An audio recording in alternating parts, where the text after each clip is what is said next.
Quoi de mieux entre deux partiels que d'aller découvrir un nouveau parc français, direction l'Allier pour visiter le parc Le Pal.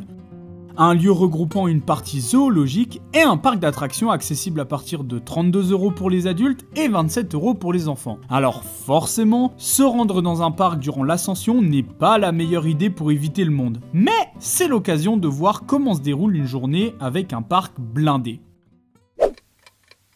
Commençons cette journée ensoleillée par le roller coaster phare du parc, Yukon Quad. Construit et inauguré en 2018 par Intamin, celui-ci propose une exploration remplie de sensations au cœur du nord-américain à bord d'un véhicule tout-terrain. L'aventure commence par... ah bah non. Fidèle à la réputation de son constructeur, nous allons attendre 20 minutes de plus à cause d'un problème technique alors que le parc vient d'ouvrir. Merci Intamin. Donc... je disais, l'aventure commence par un pré-show dans le noir plutôt sympathique avec un compte à rebours annonçant la propulsion qui s'ensuit. Un lunch avec des pneus très progressifs. Au début, le train accélère lentement avant d'être tiré d'un coup vers l'avant. Certes, ce n'est pas la propulsion la plus puissante du monde, mais elle n'en reste pas moins intéressante. On enchaîne avec un virage puis une bosse qui domine la zone, mais malheureusement qui ne fait pas décoller du siège. Le train continue le parcours avec virage à droite puis de sympathiques changements de direction assez rapides pour arriver sur la deuxième propulsion de Yukon Quad. Un launch assez puissant qui te donne un bon coup de pied aux fesses et permettant d'atteindre les 90 km/h.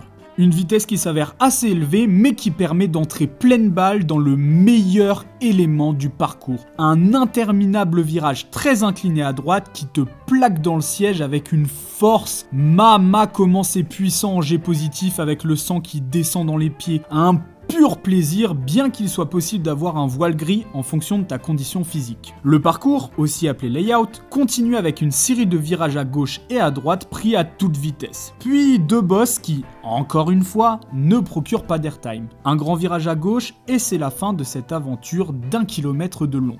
S'il fallait résumer Yukon Quad en deux mots, rapide et puissant. Un roller coaster différent de ce qu'on a l'habitude d'avoir avec moins d'airtime et plus de changements de direction et virages serrés. Alors malheureusement ce n'est pas ce que je préfère sur un coaster mais il n'en reste pas moins intéressant et très fun à faire. Bon en revanche 2 opérateurs pour une journée blindée comme ça à l'ouverture c'est pas assez. Mais à part ça Yukon Quad c'est top. Petite remarque avant de passer à la suite, le parc qui se veut familial a eu la très bonne idée de mettre à côté de chaque grosse attraction une plus petite. Comme ça, il y en a aussi pour les jeunes et toute la famille y trouve son compte. Très bon point le Pal. Direction maintenant la nouveauté 2023 du parc. Champifolie, un dark ride interactif dans lequel vous devrez emprisonner des petits champignons dans des blocs de glace grâce à un pistolet. L'idée d'une attraction avec des enjeux plutôt écologiques représentés par les champignons qui envahissent les villes car chassés de la forêt par la pollution industrielle est plutôt bonne. Cependant, c'est au niveau de la réalisation qu'il y a quelques couacs. Le système de shoot avec le glaçon qu'on tire n'est pas très ergonomique et devient rapidement énervant. En plus, cela réduit la précision de notre tir puisqu'on bouge le pistolet comme des détraqués pour toucher le plus de cibles possible. Et malgré le fait que l'attraction ne soit pas très longue, on en ressort avec les bras en vrac d'avoir tiré comme des débiles. A noter que l'attraction ne possède pas de 3D, ce qui est un avantage ou un inconvénient selon vos préférences. Les images et la thématisation sont correctes, même si forcément ça pourrait être mieux. En bref, Champifolie est une attraction moyenne, mais qui reste sympathique à faire une fois en famille dans la journée. Mine de rien, avec le parc blindé, il est déjà l'heure du repas. Pour ça, pas besoin d'aller bien loin. Nous nous arrêtons juste en face de la sortie de Champifolie, au snack Aladdin. Et je vous laisse avec le débrief. Bon alors qu'est-ce que t'en penses? Il fait du bien hein. Ah, le hot dog ou du parc? Le hot dog déjà, on fait le quoi? Le hot dog on mange, il est vraiment bon. Pas mal. Franchement le snack est bien. Et puis d'ailleurs bon plan parce que j'avais regardé le prix de tous les hot dogs sur le parc et le prix n'est pas le même partout. Et au snack Aladdin c'est là où il est le moins cher. Donc si vous voulez un hot dog, allez là et pas dans les autres snacks. Voilà. Et pareil au niveau des frites c'est bien parce qu'elles sont fines, donc elles sont bonnes et en plus elles sont pas trop salées et vous pouvez rajouter du sel, ce qui fait que les gens qui n'aiment pas quand c'est pas salé, bah, ils peuvent les manger et ceux qui veulent rajouter du sel parce qu'ils préfèrent, ils peuvent en reprendre. Donc très bon point. Je trouve que le menu est un peu cher parce que généralement quand vous prenez hot dog, frites, boisson, vous attendez à ce que la boisson vous coûte quasiment rien, alors que là non, il y a vraiment une vraie différence de si vous prenez la boisson en plus. Donc si vous avez de l'eau avec vous, prenez pas systématiquement le menu, ça revient quand même cher. Voilà, prix parc.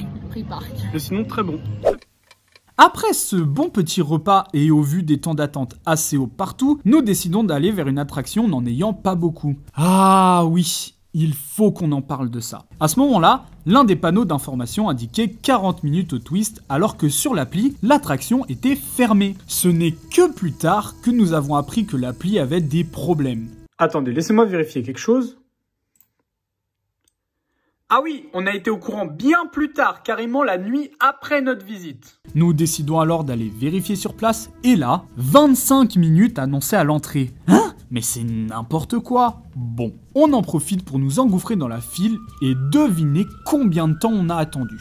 10 minutes. Alors tant mieux pour nous, hein. Mais c'est quoi cette gestion au niveau des temps d'attente? 4 trucs différents quand même. Bref, embarquons à bord de ce roller coaster signé MacRides qui possède la particularité d'avoir des sièges qui tournent librement sur eux-mêmes durant le parcours. Parcours qui commence tranquillement avec un virage à 22 mètres de haut avant de chuter vers le sol avec une drop qui ne procure pas de grandes sensations. Passage entre les pics au ras du sol plutôt sympathique avant de continuer sur une bosse inclinée sur le côté. S'ensuit un enchaînement de 2 virages afin de déboucher sur une sorte de petit zigzag que je trouve très amusant mais qui dépend pas mal de votre emplacement et de la rotation du train. Nouvelle série de virages avec même une petite hélice avant d'arriver sur les freins finaux. Et bah franchement, c'est plutôt sympa Twist. Fluide malgré son âge, un peu de jet latéraux, des tours qui varient à chaque fois grâce à la rotation et qui changent d'un coaster classique, de la vitesse avec ses 70 km/h. C'est une excellente attraction familiale, même si je la trouve un peu courte avec ses 470 mètres de long. Mais y a personne dans la file, et bah c'est reparti pour 2 tours supplémentaires avec moins de 5 minutes d'attente. Twist, c'est validé.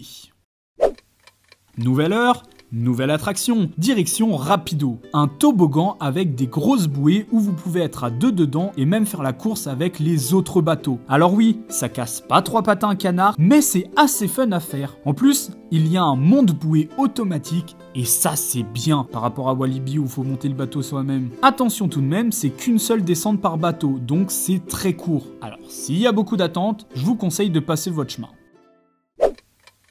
Continuons notre tour des montagnes russes avec Azteca, un roller coaster fabriqué par une entreprise française et inauguré en 2003. Comme pour Twist, pas de grosses statistiques. 500 mètres de long, 17 mètres de haut et 55 km/h de vitesse de pointe. Ici, nous sommes sur une montagne russe familiale de ce qu'il y a de plus classique. Une descente correcte, beaucoup de grands et longs virages un peu redondants mais proposant un peu de jet latéraux, parfait pour découvrir les sensations. De plus, le changement des rails effectué en 2020-21, ou retrack en anglais, permet d'éviter de grosses vibrations et n'offre que quelques à-coups largement supportables. Mention spéciale à la gare de chargement et déchargement qui permet d'optimiser le rendement. Azteca, c'est pas extraordinaire, mais ça reste correct.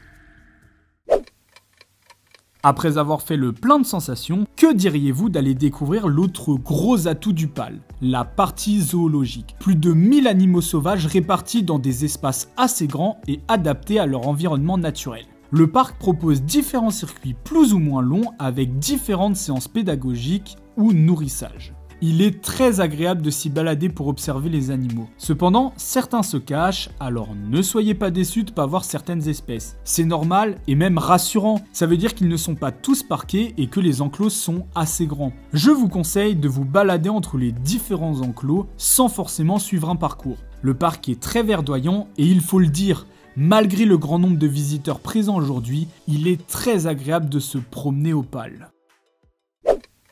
Petite pause en cette journée très ensoleillée avec le spectacle phare du parc, le ballet des otaries. Conseil, le jour de forte affluence, venez très en avance. Il y a déjà du monde 30 minutes avant le début de la représentation. Pour ce qui est du show, durant une demi-heure, vous pourrez observer des otaries de Patagonie avec une voix off expliquant de nombreuses choses sur cette espèce. Cependant, c'est dommage car il n'y a pas vraiment d'histoire. C'est juste une liste d'informations illustrées en direct avec les otaries, avec même une petite morale sur le recyclage et la vie sans plastique. Alors oui, ce spectacle convient parfaitement aux enfants avec de nombreuses acrobaties qui les impressionneront. Mais dans le fond, c'est un peu décevant. Je pense qu'il y a bien plus intéressant dans d'autres représentations et avec moins de monde.